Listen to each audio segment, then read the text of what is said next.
Hi, my name is Gil Robertson, president of the African American Film Critics Association. Today, we're talking to our good friend and AFCA stakeholder, Reginald Hudlin, about his new film with Amazon Prime, Candy Cane Lane. We're so happy to see this wonderful film, which I just know is going to become a big holiday classic. We're going to kick things off by introducing you to the AFCA members who are on the call today, starting with Nancy Green in Los Angeles, Carolyn Hines in Toronto, Karan Lenoir Kelly in Charlottesville, Virginia, Dana Abercrombie in New York, Harrison Martin in Winston-Salem, Michael Sewell in Washington, D.C., and Samuel Leggett, also in Washington. I'm going to let you guys do what you do so well, and we'll see you on the other side. I love that we got the whole country, northeast, southwest, and not to mention our neighbor to the north. This is fantastic. You know how we do it. You know how we do it. Yes. Yeah. My name is Samuel Leggett. I'm with JVS Media Productions. We're in the Washington, D.C. area. Reggie, thank you so much for talking with us. I talked with you briefly last year with Sydney, and I wanted to kind of talk with you about this specifically because this is a Christmas special. And so you're working with David, you're working with Tracy, you're working with Eddie. How special was a moment for you to not only work with them, but actually make a true Christmas special in your own light with Kelly's script? Yeah, I've been wanting to make a Christmas movie for a long time, just because I love Christmas movies and Christmas specials. Rudolph the Red-Nosed Reindeer, Charlie Brown Christmas, Grinch, and I remember when I was producing Django Unchained, and my family went to visit, and my kids were very young. So they walked into the set where the walls were literally dripping blood, and they were like, this is cool, but when are you going to make a movie for us? I was like, good point. So I'm glad I finally delivered to them a Christmas movie about a family, not unlike our own family, and and to build on Christmas mythology, which I love, and we added our own flavor to it. Yeah, I hope it becomes a classic. Thank you so much, Reggie. Thank you. Hi, Reggie. Dana Abercrombie from the Coalition. Thank you so much for speaking to me. What I really wanted to talk about was I love the incorporation of this is a family-friendly movie, also with the modern technology and using the dolls, for example. You have the dolls, you have the birds, you have Goose, Swan, everything else. So can you talk about working along with the technology that we have in order to incorporate the design and the look of the dolls, but also keeping it realistic? Absolutely. Well, the thing was, that was some of the most fun stuff for me, doing it in the movie. And we really did have a couple of innovations along the way. First of all, I was like, look, we had talked about what's the look of the characters, and people are, oh, it should be wooden. That's I'm like, no, I don't grow up with no wooden ornaments. I have glass ornaments. I mean, like, I wanted to look like stuff folks really have. And they were like, well, no one's ever done that. I said, okay, but we're working with Industrial Light and Magic. They literally, all they do is make breakthroughs, right? They did Star Wars. They did Jurassic Park. They can make a dinosaur. I bet we could do this. And when the first character stuff came through, I was like, this is exactly right.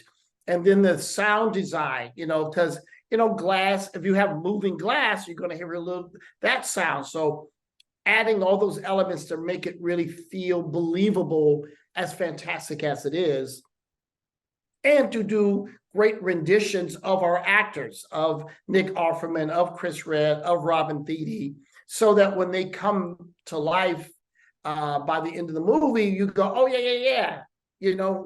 We got it, So all that technical stuff was important. But one of the most important things was the voice recording. Because normally you would, shoot the live action actors. Then some months later, you would do the voices of the village people, as we call them. I said, but I don't want that. I want to shoot them all at the same time, because I want them to be able to improvise. You got some of the funniest people in the planet. I want them all in the same room jamming with each other. So we created some technological stuff so we could actually do that. So what you hear is Chris Redd and Robin Thede and Nick Offerman freestyling with Tracy Ellis Ross, with Eddie Murphy, doing it as we would do any other character in the movie. Hey, Reginald, this is Karan with Karanism.com and Love Music Pleasure. It's such a joy to speak to you. We've seen so much work from you for over the years. You've given us so much, and I'm really grateful. But this was a visual spectacle.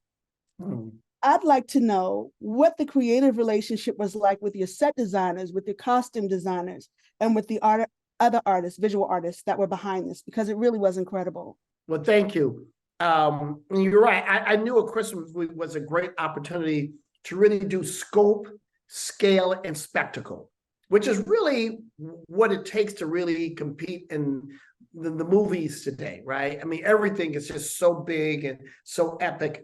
And so I met a lot of different people for production designer. Aaron Osborne, who I had not worked with before, just had the right mind, right? Because my attitude in this movie was more is more. And I just wanted big, I wanted crazy, I wanted innovative. And we started jamming. And I remember when we were on the set for the first time, I said, and here's where the zoetrope tree grows. And he goes, what do you mean? I said, no, we're going to build this tree that has all the different 12 days of Christmas on it.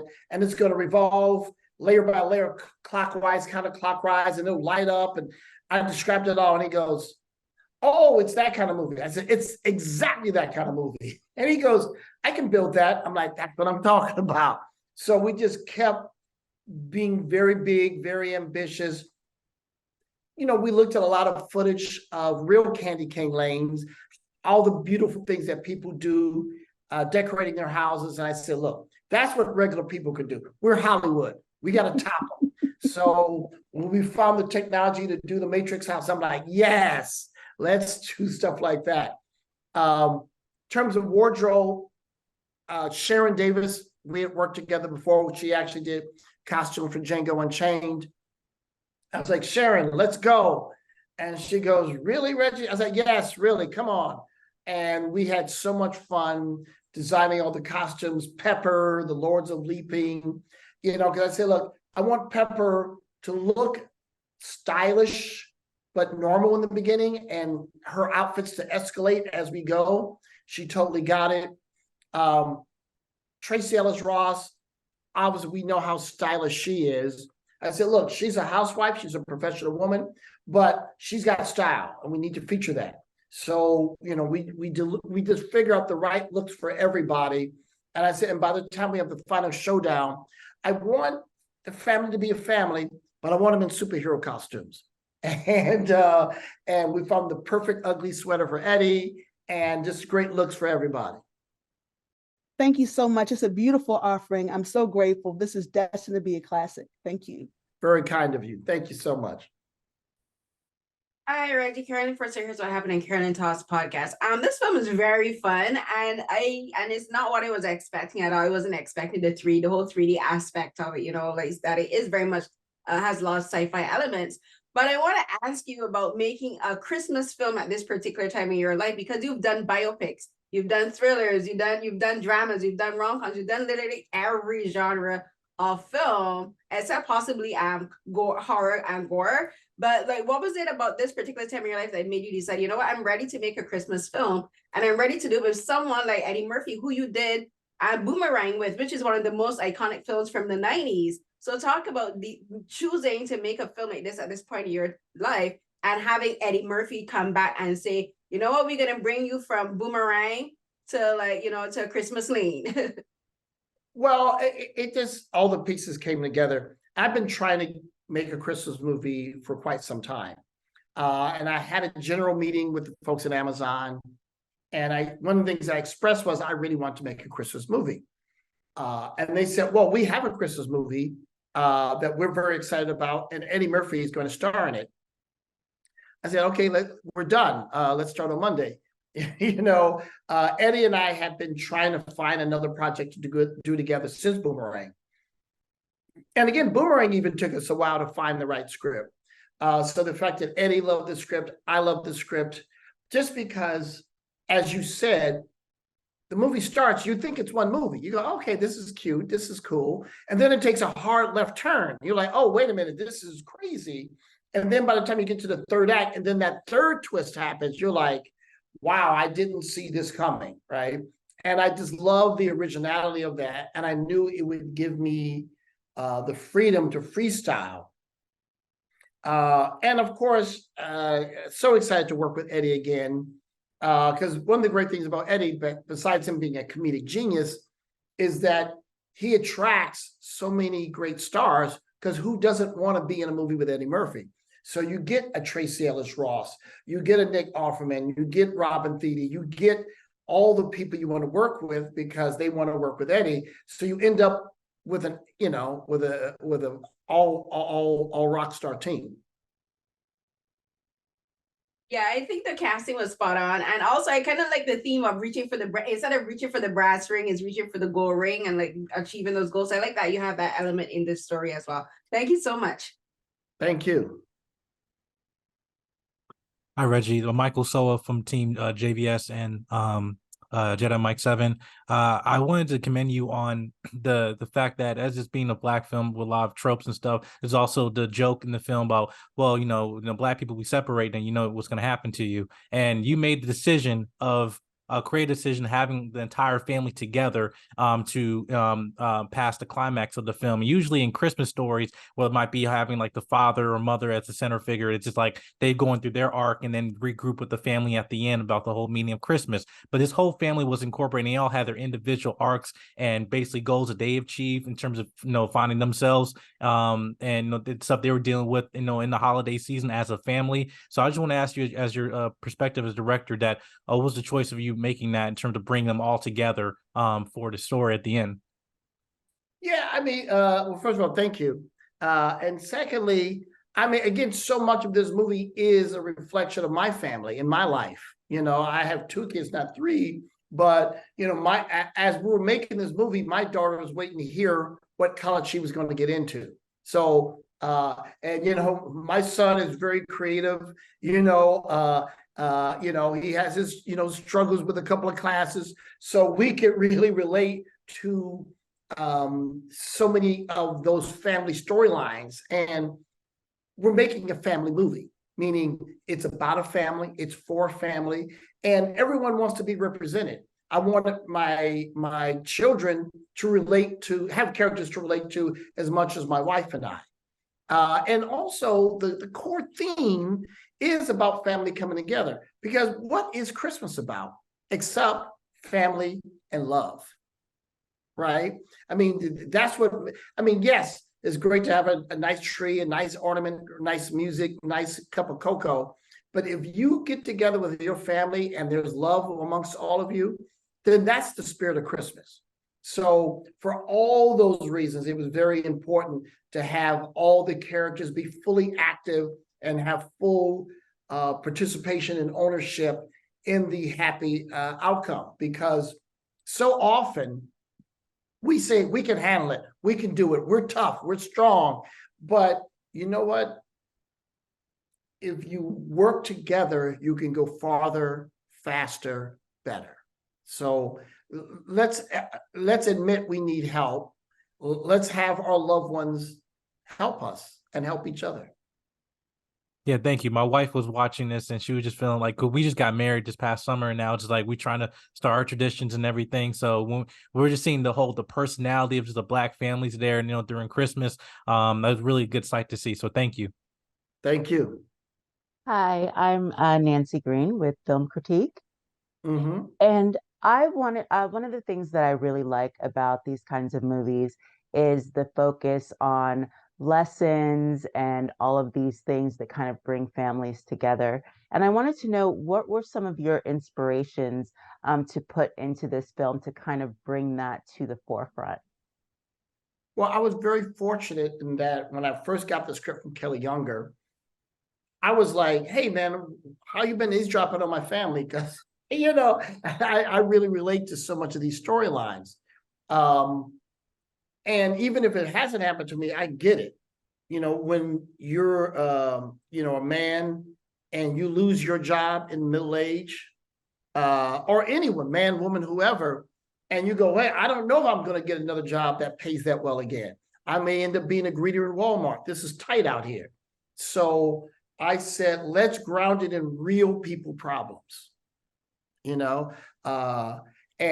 okay, I've got a problem, but my wife is having a great day. I'm not going to step on my wife's triumph for me to sing the blues, right? So I said, no, so these are all things that we can feel we can relate to. How do we help our kids make the right decisions, whether it's going to college, whether it's what to focus on, because if I'm having a hard time, I certainly don't want my child to have a hard time. I want them to be successful. So let's ground this in real problems. And then let's explore solutions. Do you try to do it all yourself, or do you ask for help? Who do you ask for help? What kind of a help do you accept? These are all, even though we've got a lot of fantasy, it's grounded in real lessons that we can go home. Because if a movie entertains you, but also gives you blueprints for living, then that's the greatest benefit. Nice, nice. Yes, thank you. And you can definitely see that in the movie. Thank you. Hey, Mr. Hudlin, Harrison Martin with Flix Frog. The topic of a Black Santa can be a very steamy one here in the United States. So I want to know what went into your decision to cast David Allen Greer as Santa. Because for me personally, when I saw that in the movie, I don't know why the biggest smile creeped up on my face, and I was just like, "This works. I love this." And I really enjoyed his take. So what went into your decision? Well, the thing is, what's great about the movie, even though there's this fantasy element that enters, it's, Santa's not really a factor, right? Until, it really gets to crunch time. And then they said, okay, let's reveal that there really is a Santa, right? We got a bad elf, but that doesn't necessarily mean anything. So I was like, well, who is the perfect Santa? And for me, I was working with so many friends that I've worked with before that I will work with again, or new people that I've been dying to work with. So I said, David Allen Greer.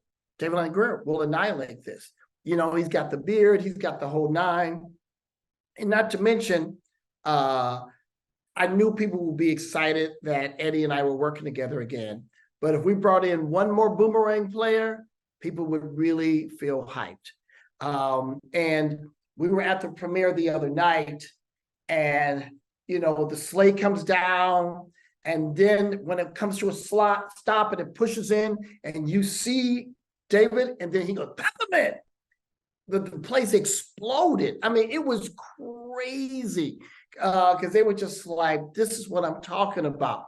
It's Black Santa, which is a win, but it's David Allen Greer Santa, which is a stupid win.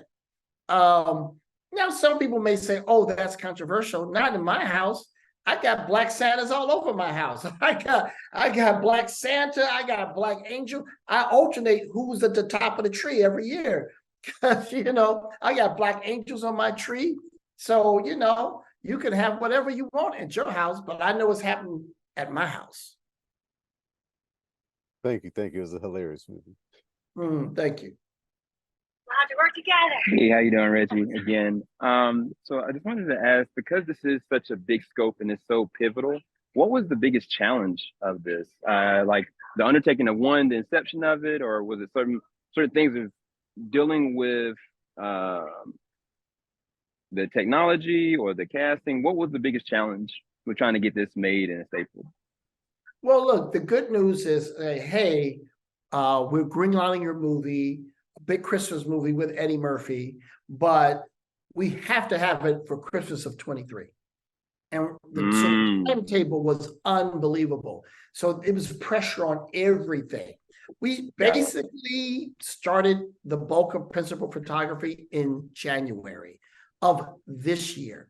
So we made this movie with a little under 1,000 special effects shots, 85 minutes of score, 65 music cues in addition to the score, in 9 months. Wow. 9 months. So, you know, to make any movie, it could be a little low budget movie, 2 people in a room, and to do it in 9 months is tight. To do something on this scale in that timetable was extraordinary. This makes it so much more special. Thank you, Reggie. Thank you. Hi, Dana again. I was really fascinated by the character of Pepper, the fact that she's kind of like the evil elf. But I was wondering, is there a little bit of a gray line there? Because it seems like she was scorned and therefore she's trying to give everyone the treatment that she got. But in a way, she's trying to redeem them. It just doesn't go well. So I was wondering with the character of Pepper, did you have her working within that gray line? Or do you or yourself kind of filmed or considered her to be that villain of the story? Well, you know, we talked a lot about Pepper and who she is, and because I said, you know, part of this is kind of a Lucifer story, right? You know, Lucifer was, you know, God's right hand, right? And, you know, then went too far and fell, you know, and it's like, well, you know, God ain't doing it right. You know, I gotta, so, you know, so there was that element, right? Then we talked a lot about Kathy Bates' character in Misery, who is, I'm your biggest fan as I break your ankles, right? So is those people who go too far with it, right? Like, no, I'm trying to help you out, but you're not, right? And we all know people like that. In Pepper's head, she's the hero. Right? I'm on your side. I'm helping you. You don't even appreciate it. But, you know, and we know people like that. We all know people like that. And I just thought that's a very more interesting take of an antagonist as opposed to, I'm a villain, I just want to hurt people. You know, hurting people, she's hurting, she's like, I have to punish you. But it's what you need, right? Is that mentality of like, well, no, that's a little too much. You're just too soft, right? That mindset. Thank you. Mm-hmm. Hey, it's Karan. I wanted to ask, for someone who's created so much for us, I'm curious, what was your greatest gift for making this Christmas film? And what is Santa bringing you this year? Well, Santa's bringing me this movie, and I'm very grateful to have had the opportunity to make it. Anything else is extra, but I'm just very happy having made this film.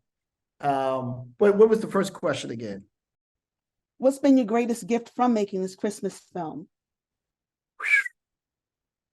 Honestly, I've been so fortunate to work with the people I work with on this movie, and this is a real positive vibes only kind of movie where like people are like, wait, it's a Christmas movie. There's no violence. There's no sex. We're just feeling good and doing something positive. Everybody loved that environment. You know, we go to work, it's Christmas every day. We go to Candy Cane Lane, the decorations are up.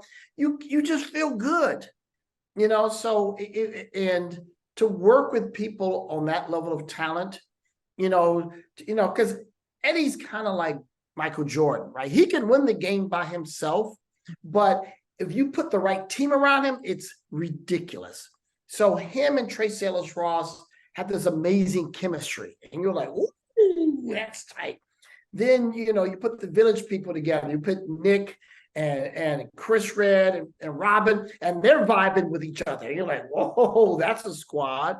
And then the kids, you know, because these kids have to play opposite some of the most talented, experienced, you know, performers, and the kids are keeping up.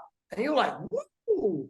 And all the technical crew, you know, just to pull all this stuff out, and everybody's on it. So I'm just grateful, for the whole experience.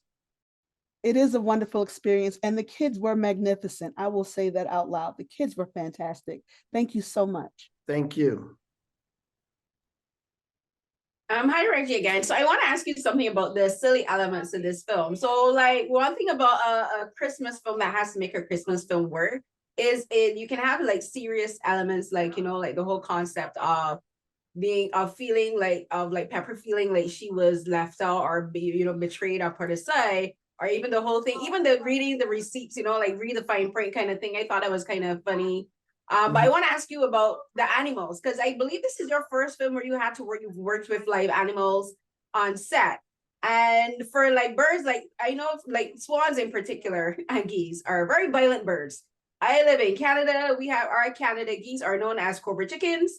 And they're known as that for a reason, because like geese and birds, they're not to be trifled with. But what was it like for you? Like I just want to talk about the fun aspects of the film, like working with animals and incorporating that into the story and working with the kids and everyone on set. Because I know working with animals isn't easy, but like you got swans, like you have swans in a pool. Like, come on now.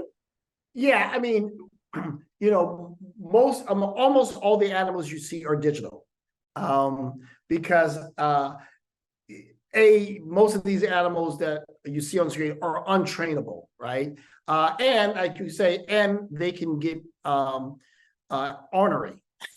So we're like, we don't need none of this.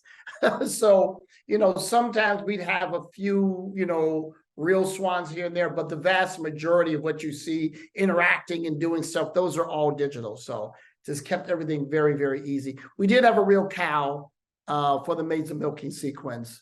But that was the exception. Almost all the birds you see are not real birds.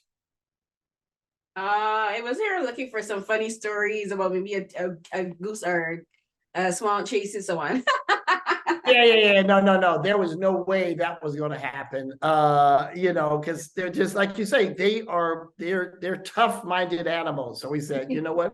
Let's make our lives a lot easier and just have some digital birds. And again, that's the amazing thing about industrial light and magic, because they just all look like birds. They're all real, and they're so brilliant at capturing not just the look, but the movement and the attitude. It's extraordinary. Great. Thank you so much. I really did enjoy the film, and I enjoyed the birds and all of the chaos. Yeah, no, it's fun to go crazy. Most holiday movies don't have kung fu fights and car chases and jump scares. So I said, let's throw a little something extra in the movie. Let's have a little more fun. Hi, Reggie. Michael again. I want to talk about on the news broadcasting side, particularly with DC Young Fly and Danielle. Like that to me, where I've seen them, their dynamic just being, I think it was cousins, I believe. And the fact that seeing DC Young Fly just being happy, just personality, you did not tone it down or anything like that. You let him be. But also as being a Black female reporter, seeing the dynamic of a white reporter to a Black female reporter, don't know what to do. Again, that type of situational humor, I think I really love seeing that dynamic. My wife loved that. So I just want to ask you the process of, I guess adding them into film, into story and everything. Mm-hmm. Well, Danielle Pinnock, I saw her audition and I was just blown away. I was like, oh my God, this woman, she's just got so many moves to the basket. She's so talented, so funny.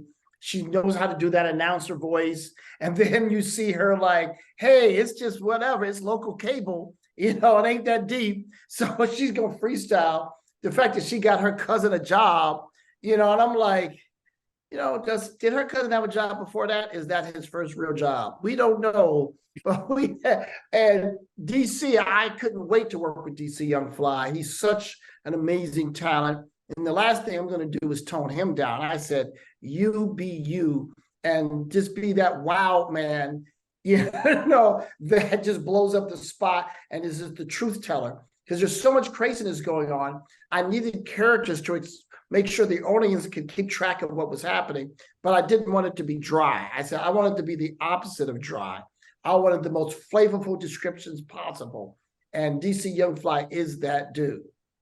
Right. And I love the scene where, when the stuff's going down, like the man just shrunken down and just turned into this. I should have been back in the hood. Like that's like that. Me and my wife was like, that's what I was thinking, So it just like, again, it was so relatable. And I really enjoyed this, film, basically adding to the library of Christmas classics, especially to our family. And I hope to more other families too. But yeah, again, thank you. Congratulations on the film. Thank you. And look, we all have this fight for representation, right? And the thing is, the trick is, when you just have one Black character in a movie, that's too much weight. You can't represent all Black people. But in a movie like this, you've got, a family, a mother and father, both professionals, both great at their jobs. Then, you've got, all the way down to DC Young Fly. And you go, wait, that's my whole family. That's my whole friend group. You've got all of us represent, every kind of Black person represented, because you can't put us in any one category. We are too diverse within our own culture to be put in any kind of box. But what's exciting and what we don't see enough is to see the full range of our flavors, the full range of our beauty. Then you go, oh, wow, why does this feel like I'm at home? Because it is your home. We're just reflecting what you see every day. Reggie, I mirror what everyone has said. Thank you again for creating a holiday film that people will be watching forever, for generations to come. So bravo to you for that. On behalf of the world's largest, you already know what I'm going to say, largest group of Black film and TV critics, we thank you, sir. We appreciate you and we value you. Gil, and you've heard me say this to you 100 times. I love what you do. I love that you gathered everybody in your community because, when we come together, it's stronger and it's better. And I love it. We're out here making Black movies, but if we don't have critics who can understand and critique it and tell the truth about who we are and what we do, then, the job isn't complete. So I'm always grateful to you. I'm always grateful for all of you and what you do. And I really appreciate it. I appreciate your kind words, calling it a holiday classic. Your lips to God's ears. And we're just hoping for the best.